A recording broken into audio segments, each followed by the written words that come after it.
I know we're all doing product research. We're all looking for videos every single day. We're conscious scrolling. We're paying for different tools or softwares to try to find products. But the biggest question you should ask yourself is, if that product was in my hands now, could I make an amazing video to sell it? It's just the pendulum. We went so corporate, so profit margin, so deep with all these ads of just infomercials and people just kind of screaming for sales, that now it's more like you focus on customer experience, you focus on real stories, real brands. Right. A lot of people like to reinvent the wheel, right?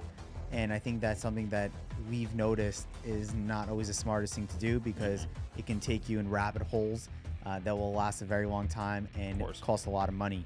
So what do you do on a day-to-day basis? Just stay laser focused on moving your life forward. And I think the biggest thing for me was literally just hating who I was and what my life looked like. Right? Money's amazing, and money's a tool, right? You know, people always say like, oh, money doesn't give you happiness, but what you do with the money can give you the happiness. We're good? We're live. We're live? We're live, brother. What's good, Jordan? What's good, man? Man. Things have been great. Can't complain. Yeah, it's crazy. We're here in New York. Just had some lunch. About to drop some value on a pod. Yes, Glad sir. that we're able to make this happen. Likewise. Dude, what's going on? How's life? How's traveling been? Good. I've always wanted to travel. I haven't traveled as much as I should at all, especially like being in the dropshipping space and being able to work online fully. Like, definitely should have been traveling a lot more. Right. But to now finally be like traveling kind of like full time a little bit, it's been nice. It's been something I wanted to do for a while. Fire. So today I want to get into the value, right? Let's Today do it. I want to get into everything everyone needs and wants to know about how to make their first $100,000 online. I think the $10,000 title has really, Faded. because of inflation, has faded, right? Little today, meaningless. yeah, today really people want to go for the 100K a month with ecom. I think that's a doable number for sure. people. Obviously, I want to talk about realistic expectations today. Right. I want to talk about what's actually working in the dropshipping world. Mm-hmm. And I think that as dropshippers ourselves, both of us have done millions of dollars in sales online, and we're quite young, which is cool to see as well. I really want to show people it's possible, and I want to show people how it can be done. Of course. So with that, can you tell us maybe a little bit about what you've seen happening in the dropshipping world recently? I think the biggest thing right now is content. It's all content, whether that's clean website design, whether that's clean website images, or your short form videos that you're using for advertisements, or long form if you're doing YouTube ads. Content's absolutely everything, because we are a digital business. There's not a front door where people can come walk in and see the brand and see what's happening. It's all through your content. So I think the biggest thing you can do right now if you're trying to find success with dropshipping is understand the content game and understand how to tell a story and differentiate yourself from everyone else, because everyone's trying to run the same products, right? Everyone's on PP ads or whatever it is to try to find these winning products, and it's a crazy saturated game. But I think the beautiful thing is it's such a revolving door of opportunity. Society's changing every single day. The way people think is changing every single day. People are growing old. There's new trends that die out. There's new trends that come up every 2 seconds. We're moving so fast as a society that there's always that new opportunity. So I think the biggest thing you need to do is just stay conscious. Be consciously scrolling on your phone and see, what are the masses doing? What ideas are they subscribing to? How are they thinking? What products are they buying? And how can you insert yourself within that landscape? So that's big. I think so many what you just pockets, bro. said is something that a lot of people overlook. A lot of people like to reinvent the wheel, right? Yeah. And I think that's something that we've noticed is not always the smartest thing to do, because it can take you in rabbit holes that will last a very long time and cost a lot of money. So what Jordan just said is basically just find things that are already working out there, certain concepts. What are people watching? What is going viral, right? And put that in your own words, in your own brand, right? So that's really incredible. Where do you see dropshipping going in the next few years? Well, to me, dropshipping is, I don't know, I feel like it's like a glorified word. Like, people think it's some magic thing. It's literally just a way to fulfill products. So I think it's better to have the conversations like, where's e-commerce going, right? Because that's really what we're doing. Dropshipping, like if you're just getting in the space, dropshipping is just your tool to create your e-commerce brand, right? Just that little baby step that you need to get in with a low barrier of entry where you don't have to spend a ton of money. That's it. So drop shipping, I don't know, you really just need to utilize it as a tool. You don't want to be the drop shipper forever. You definitely can, and there's people that see success doing that forever. But personally, my goal, my thought process behind it has always been, how do you use it as a tool to create a real brand that you can exit, create something real and tell a story? And that's what I think, if you can come into drop shipping with that mindset of, I'm going to create something real, I'm going to find a key demographic that I know is passionate about the product I'm selling. I'm going to connect with them through social media, through content. I'm going to sell them high quality products. And we're eventually going to get to the point, once we see success with drop shipping, we're going to brand the product. We're going to get nice warehousing, nice custom fulfillment on all the packaging and everything, and make it clean and make it nice.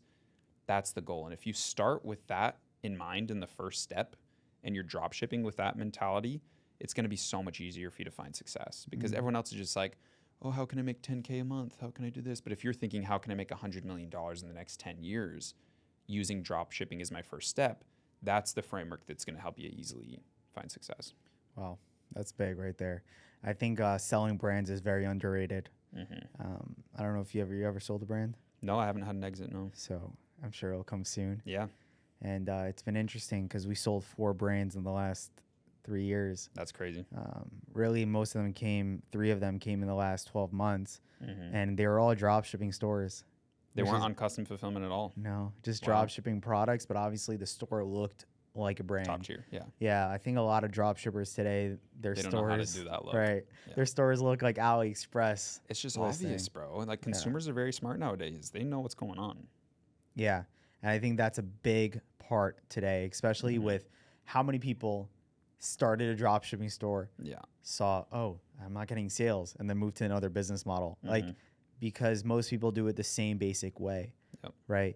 And I think that one thing I really want to talk about here is, how can the average person, or the person watching this right now, and even a pro dropshipper, how do they separate themselves from everyone else? Obviously, we talked about content, and that's a very important aspect, right? Really just going above and beyond, and not just like ripping everyone else's video. Yeah, literally stealing ads and cutting them up. It's and crazy. I mean, you know, obviously, like cutting it one for one is not always the best way to do it. Although I've had a lot of success, and sometimes, man, sometimes it works, right? Like taking a viral video from TikTok and bringing it over to Facebook ads. Sometimes that crushes it, but I think innovation is the best way to have a lasting store, a lasting brand. For sure. What are other ways that people can utilize right now to make themselves different than any other dropshipper, or the average dropshipper out there?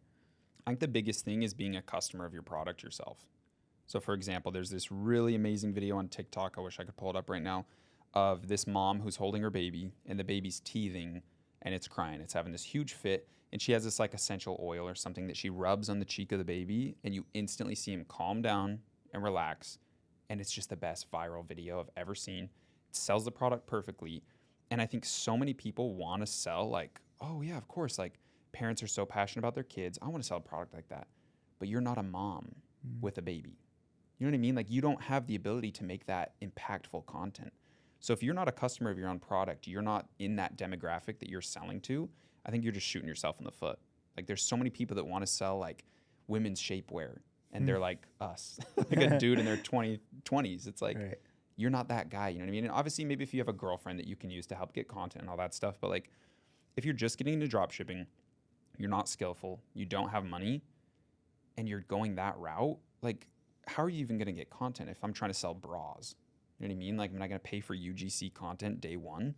That's just such a high risk. Yeah. And it takes so much money, and then you're defeating the whole point of getting into drop shipping anyway. Now you're getting all this upfront capital risk for no real upside. You know what I mean? So I think it's very important to look at your life, look at yourself, and think, what's a product I buy? And how could I sell it to the demographic? Because you basically just have to ask yourself, how do I sell to myself? Way easier. You have a lifestyle that you can actually make the content with. You know what I mean? So it's just going to be your biggest asset. I think that's the first thing you need to check. Really just be able to create content by you being a customer of your own product. Yeah. That's huge. Like, ask yourself, like, I know we're all doing product research. We're all looking for videos every single day. We're conscious scrolling. We're paying for different tools or softwares to try to find products. But the biggest question you should ask yourself is if that product was in my hands now, could I make an amazing video to sell it? And a lot of the times the answer is no. Right. But they see some product that's so it's doing so good, but it's only doing good because that mom is able to sit down with her baby and record that amazing video. It's real. It's impactful. You feel the emotion. You see the baby calm down. I mean, you're a father. Like, you know what that feeling would be like. So that's a very deep emotion that you can sell. But unless you can make that piece of content, you're never going to be able to have that impact. Yeah. I think something to add on that is that if you do have something that you're selling right now and you're like, I'm not a consumer of this product, but I'm trying to sell it, right? You obviously need to take what we just said and realize that there is going to be a customer looking at this product and say, hey, does this solve the problem that I have, right? Because a lot of people just like to throw up a product on a product page, but they don't actually understand real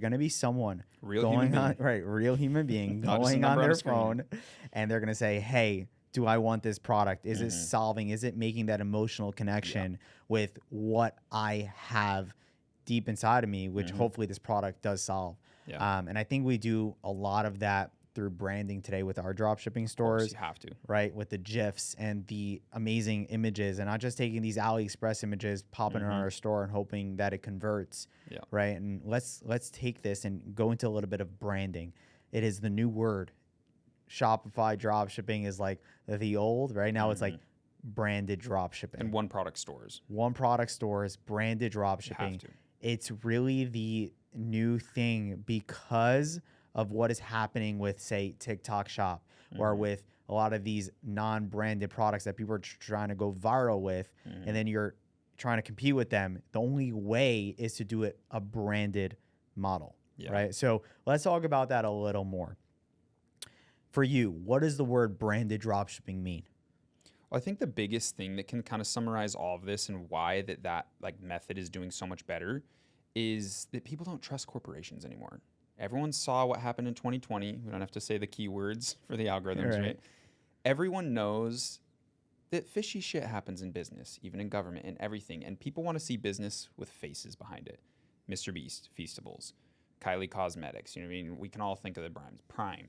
We can think of a million different brands, right? So I think it's very important to have a face behind something.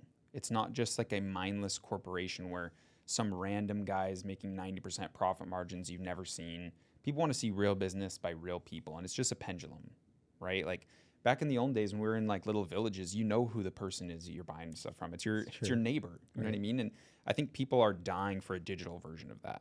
They want to feel real. They want to feel familiar with what's going on and who the brand is, what the product is, what's the story behind it, what do they stand for. I think stuff like that is it's just the pendulum. We went so corporate, so profit margin, so deep with all these ads of just infomercials and people just kind of screaming for sales, that now it's more like you focus on customer experience, you focus on real stories, real brands, and you can almost have no ad budget and just put all of that money into creating real products, real solutions, and you'll go just as viral through word of mouth because people are dying for it. Yeah. You know what I mean? I heard something really cool. Someone told me if someone opens up your product packaging and doesn't instantly want to tell their friends about it, then you're doing it wrong. Yeah.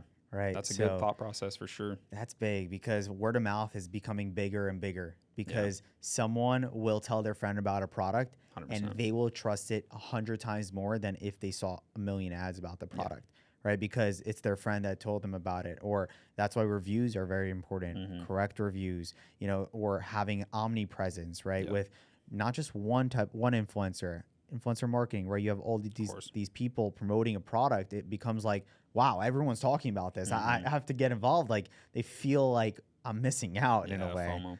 So that's pretty cool. I think branded dropshipping for me has really changed everything, changed the game. I mean, I remember when we first started, how long ago did you start dropshipping?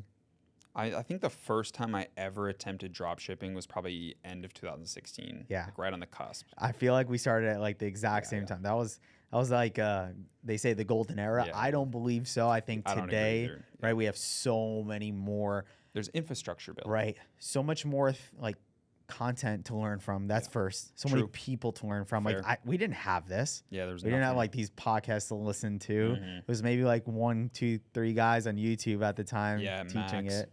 Max. Right. And like you can just take like an AliExpress quick product, throw it Yeah. up, and like it'll probably sell. But Yeah, I did 2 million sales on just AliExpress images, right, static that's images. crazy, I've never made a video in my life. insane. Today Back in you those got to do days. it different, but Yeah. I think it's the same difficulty level. Let me know if you agree with this, because Yeah. back then we didn't have the knowledge, we didn't have the tools Mm-hmm. that we have today.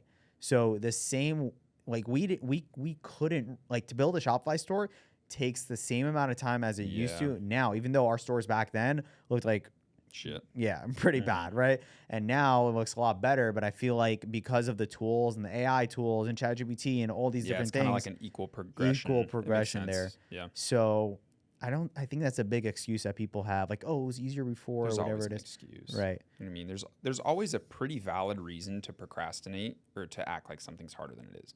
Like through all the people that have gone through my courses, so many people say, I don't want to get started until I understand how to do taxes. Like, what? You don't want to Yeah. make money because you're scared of being taxed on it. I want to go through a few of those things. Oh What are a few things, and we can Drives me exchange here. insane, bro. What are the biggest excuses that just we laugh inside about? Because we deal with a lot of people every Yeah. single day, like, you know, like, hey, should I get into it? I have this, I have that. I think number one, people always like, oh, I wanna wait till I like get an LLC. Like that's Yeah, that's a big one that It's I always get. like legal stuff. Yeah. I feel like legal is the biggest, but bro, it's everything. Like every person has their own little excuse, their own little reason for validating why they're not doing anything with their life. You know what I mean? Because your mind's gonna find the explanation of like, oh, why am I not doing all the things that I've dreamed about or put on my vision boards or talked about or told my friends I was gonna do? So you have to find some excuse, Right. and your brain's just gonna sit and search which one's the most valid. Probably legal stuff, probably taxes. So they just land there. It's just stupid shit. It's Yeah. all procrastination. All of it. All of it. So many excuses going out there. What do you think allowed you to just go into the go mode, right? And like not have all those little thoughts like, oh, maybe Yeah. this, maybe that. What do I have to do here? What do you do to, because you're still on the journey. We're going to be on the Mhm. journey forever, right? The journey of life is always working on ourselves, Mm-hmm. always leveling up. So what do you do on a day-to-day basis? Just stay laser focused on moving your life forward and not Yeah. getting clouded with all the craziness out there. I think the biggest thing for me was literally just hating who I was and what my life looked like. You know what I mean? There's a really good quote by Tony Robbins that says, pain or change doesn't happen until the pain of staying the same outweighs the pain of change. Super simple quote, and it's just so true. Wow. If your life is so shit, that's finally going to be the thing that twists the gears to make you change it.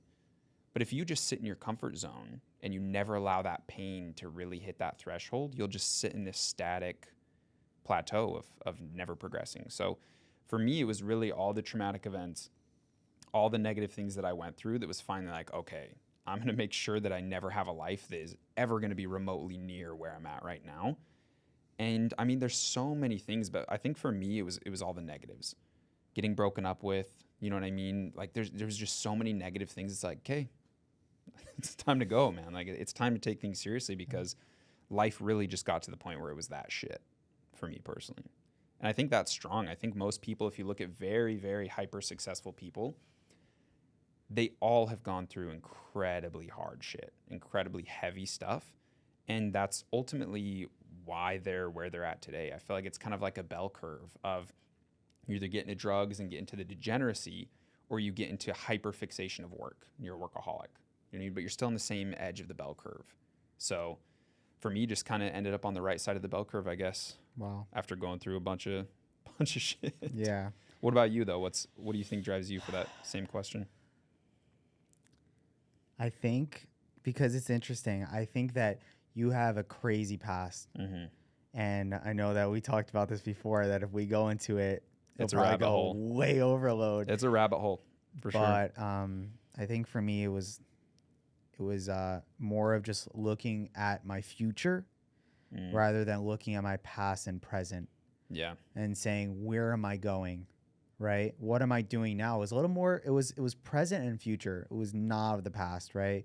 Because people dwell in the past too much. And I was saying, if this person can do it, if this person can do it, if this person can do it, Yeah. why can't I?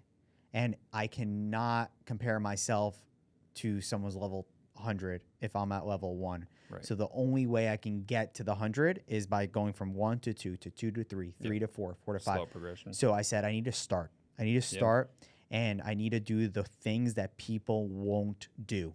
And I think that's so big in the e-com industry is that everyone, well, 99% of them are stupid, lazy. They won't go the extra mile. The second something gets hard, they will stop.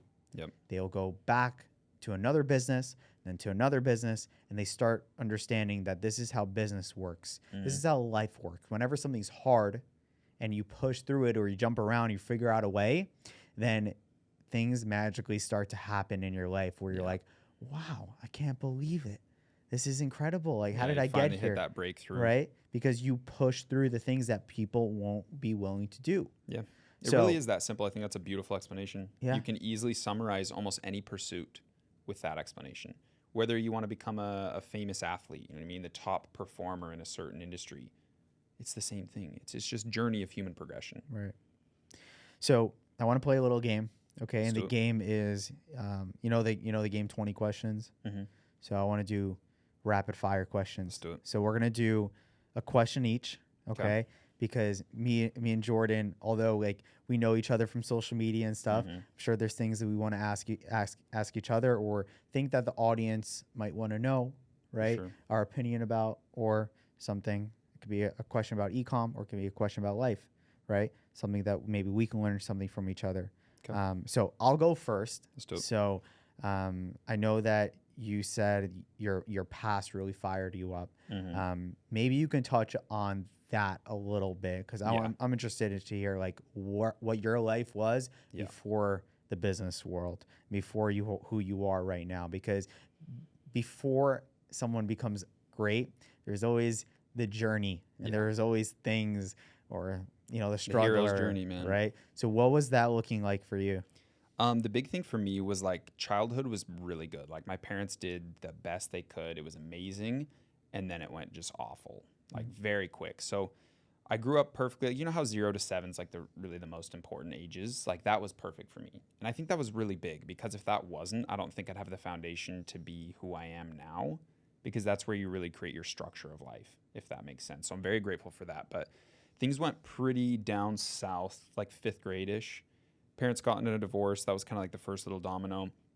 My mom started seeing someone who was alcoholic, abusive, just typical bullshit, really bad. Then my mom got in a very bad accident in Hawaii. So she was in a coma 2 months in Oahu, broke like 47 bones. They told us to pull the plug, that she's going to be a vegetable if she even survives. And so we're telling the doctors. Were you freaking out at that point? Yeah, and I was the first responder at 12 years old to my mom's accident. Like it was like second responder, but I was there, you know what I mean? Like saw the whole thing. Very, very, very heavy, very traumatic to see that at a young age. And to just kind of watch the entire journey of her, like, and thankfully she's fine now. Like if you met my mom right now, you wouldn't be able to tell that she went through anything. So crazy miracle story. That was really, really heavy. And I think that kind of changed me and my brother forever. Me and my brother, like we were the only siblings. It was just us, no one else. So we saw all of life together essentially. And I think that kind of broke us a little bit, but we at least had each other.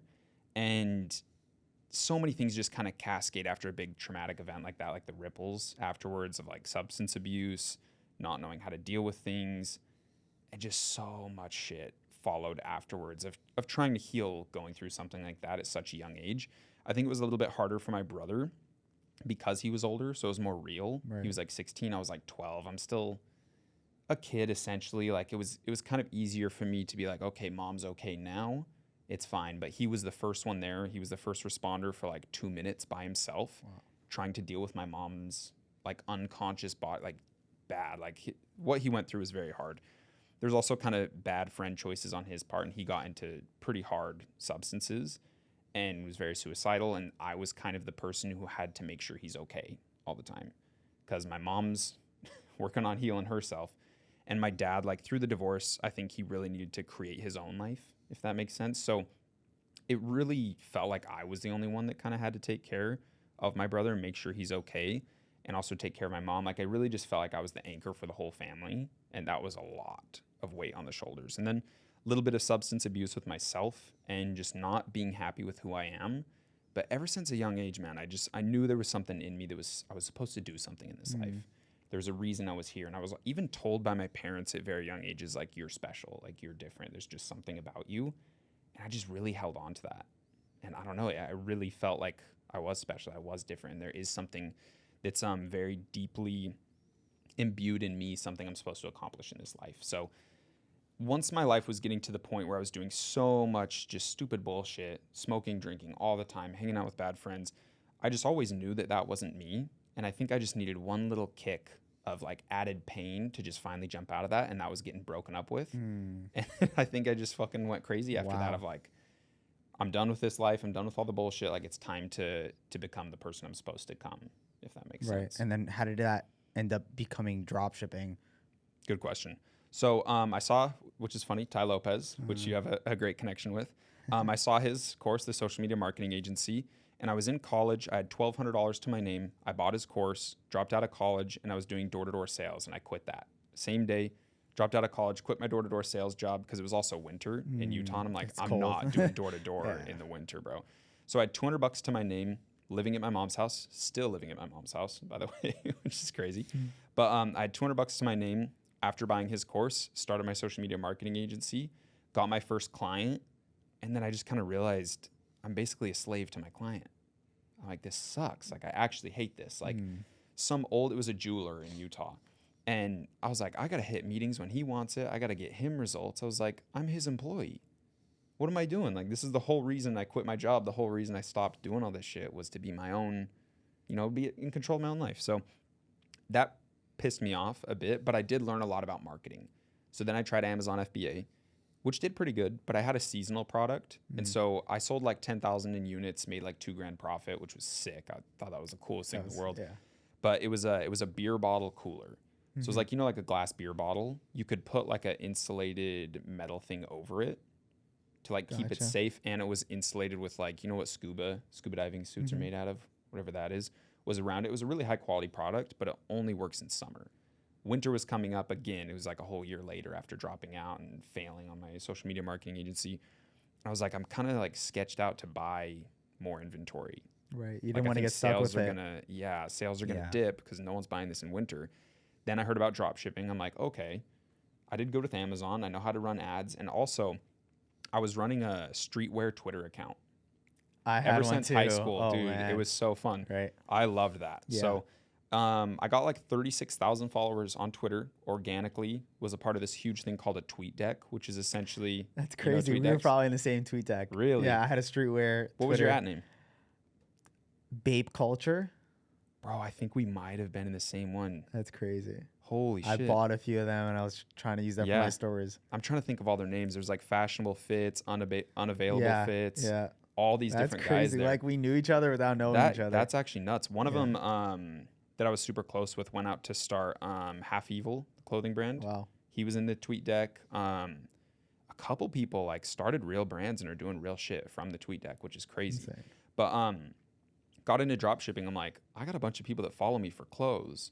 So I started just finding clothes on AliExpress that fit the vibe of what's selling right now, which is like Yeezy, Off-White, you know what I mean? That whole era when that was going crazy, like 2016, now it's 2017. Streetwear. I mean, now it's the Imangazi. You know, what do they call it? It's like the... what's the brand name? Like the... Laura Piana, like the lookalikes, AliExpress lookalikes. So yeah, that'd be a good strategy now. Yeah. Go do that with the old money vibe. And a lot of people are doing it. I see a ton of the ads on TikTok, Facebook, and all that stuff. But I figured, okay, I have this audience. Let's just market to them for free. So I would post these pictures, and I was very smart with not saying, hey, these are like knockoffs or this is the real shit. But I would find stuff that's like replica-esque. Like it looks like it, but it's not like a direct copy. Right. So we can still run the same brand, do it all ethically and stuff. Brand was called Simple Selections.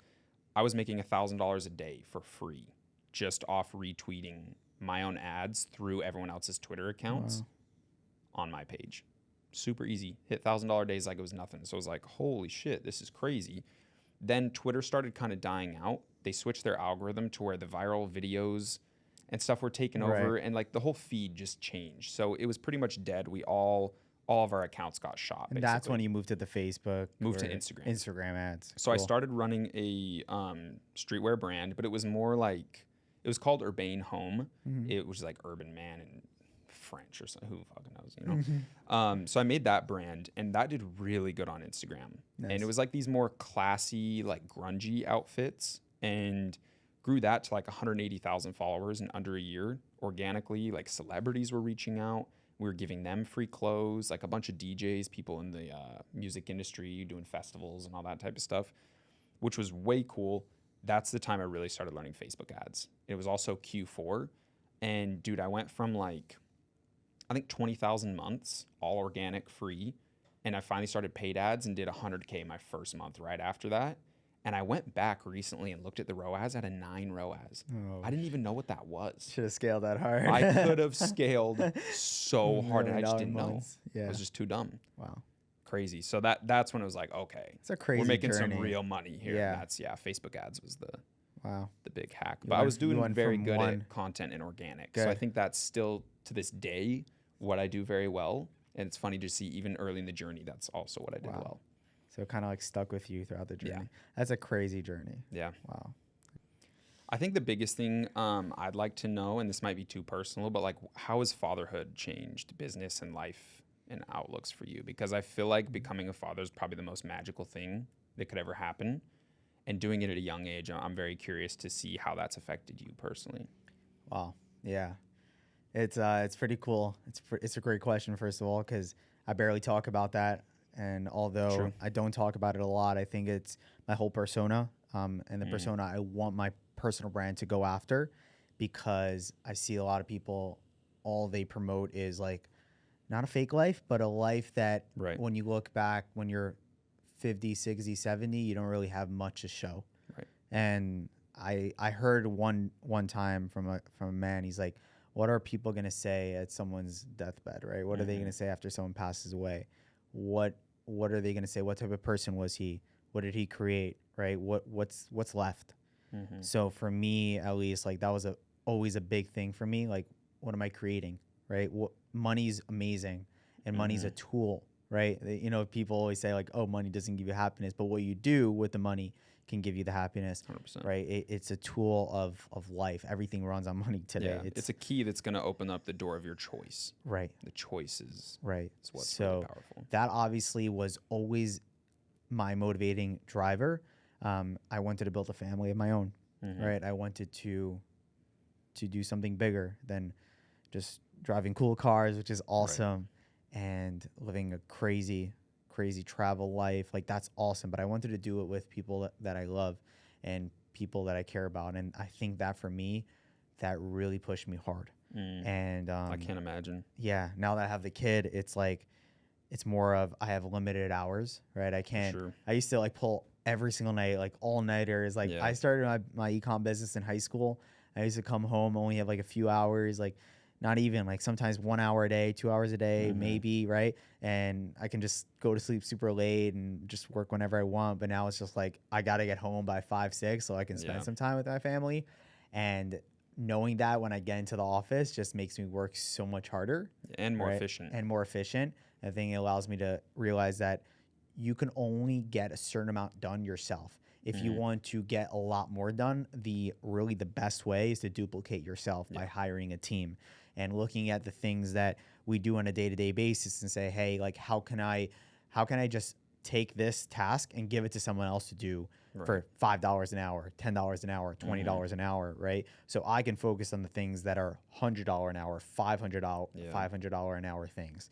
So I think that for me was big, and it allows me to just reflect and know that I'm on the right path. Yeah, and I think the child coming into your life is also something that puts your back against the wall. It's like, oh, now I have to scale. Now I have to duplicate myself. I have to do these things. And the pain of everything I went through was I have to now. Like I think you have to get to a point where like, oh, there's no choice. That's when you really can dedicate yourself. And I think a lot of people just live lives that are too comfortable, too easy, and they'll never reach that threshold of like, oh, I don't have a choice. Like, it's do or die. It's now or never. And I think a lot of people, if you don't have that, if you have the privilege to have a comfortable life like that, you have to create the negative shit yourself. You have to put yourself through the fire. You have to make life hard for yourself, or else you're never going to break out of it. Right. You have to create that pain if life's not going to create it for you. Yeah. And I think that sometimes comes from looking at what you could become if you just locked in for 12 months. Yep. I think 12 months. I have a 6-month rule. Completely change your life. 12 months can completely change someone's Without a life. doubt. They lock in. But know where you want to go, right? And I even say, That's like, something I'm very big on. if you don't know where you're going, you are a chicken without a head. Go on Google and type in everything you want in life: the house, the car, the family, whatever it is, the traveling. You want to go to a certain destination, take a screenshot of that. Put it on a dream board. Right? Just take some screenshots. I have an album on my phone. I just look at it, right? I'm like, hey, this is where I want to go. And then I ask myself, like, why am I not there yet? Right? What do I have to do to get there? And then it becomes more of, okay, and now I know where I need to do, or where I need to go. Like I just, the motivation starts flooding in. 100%. But if someone, like you said, is just going with the day, aimless. right? Every day is just, I'm just chilling, going out with some friends, like every day, like friends, like you should chill. But where's your life going? Yeah. And I think that's very, very big. And I hope that this inspired people to really decide that from now on, like today's the day. Today's the day. Because I remember, and I'm sure this was similar to you, it was one YouTube video that changed my entire life of seeing that it's possible. Yeah. Seeing that, hey, people are making money out there online. True. I think that's a big thing is people don't have the belief. And once you know something's destined, you'd have all the motivation in the world. If God came down and said, this is who you're going to become, you wouldn't question or not have motivation to become that. It's the lack of belief that, like, you don't have a motivation problem, you have a belief problem. Right. You're struggling with thinking it's real, and that's why you can't get yourself to do anything, because you don't think it's actually going to happen. But if you just trust that it's going to happen, all the motivation comes in. It's always a belief problem. It's never a motivation problem. Yeah. And it starts with you. It starts with the person behind the screen. 100%. Believing in themselves. And no matter how much you see out there, the people with the Lambos, with the live screen records of their store, like I've shown people, like people coming to me like, I don't believe dropshipping is real. Like I'll pull my Shopify, show them the app, refresh, and be like, no way. And like, no way, it's legit. And they're like, you see the light on their face. And I'm like, man, you buy things online every single day. Yeah, that's your mom spends like half her salary online. 100%. How do you not know it's real? That's why I think some people think drop shipping is like this weird thing. We're just selling products online, bro. Everyone's doing it. Like, to Jacqueline, to Jason, to people all over the world. And I mean, we don't know who our customers are for the most part unless we call them. And I hope to get there where we like know our customers personally. That'd be super cool. But this is the future, right? 100%. Focus on where you guys want to go, whatever the business model is. Yep. And Jordan, I appreciate you for coming on the pod or whatever it is today, right? It's been great. That was a very good conversation. Great conversation. I think that, why we decided to do this today was like, we want people to know that there's a community of people like us that are there to support people behind the screens. Of course. Because every business in the world usually has like some sort of community, like real estate, everyone knows each other. E-com is like guys behind a screen. True.